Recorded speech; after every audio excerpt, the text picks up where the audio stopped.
If someone happens to be listening to this and they're on the fence about moving abroad, what would you want them to know, or what would you tell them to give them a push to make the decision to do it? Yeah, this is a good one. So I would say, first and foremost, one of the biggest reasons I would say for myself why I decided outside of what I discussed earlier, which is, changes what's going on in the world, but just loss in my life. I lost my mom a few years back, and then it's like seeing other family members pass. And so I'm recognizing that time doesn't stop. And so I think for me, the biggest push was that realization of this is it. Like I get to choose how I spend the rest of my life. And one important factor for me personally was I wanted this to be my reality. And so if someone's on the fence, especially if you're one that maybe this is something that you've dreamed about,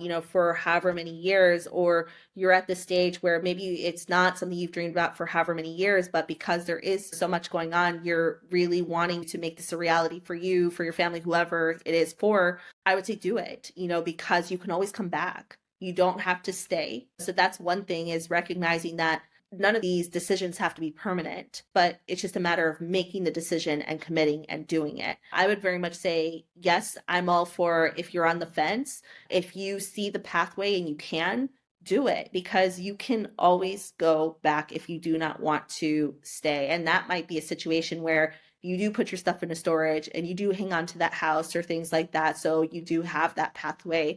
That would be number one. But then I think for people who maybe don't see the possibility for them, because that's the other side of it that I hear a lot of, it's like, I don't see the pathway. There's a lot of different types of visas that people don't even realize exist. And so it may not necessarily be through work, but being able to explore what other visas are out there, whether it be through your lineage, whether it be maybe you go back to school and you go on a school visa, or there's like a skilled workers visa where they're literally trying to get people into the country because of the skills that they have. So there are different pathways out there that do exist. Specifically, I would say if you're like flexible about location. So I would just encourage you not to give up on that. So I think those would be the two things that I would say there.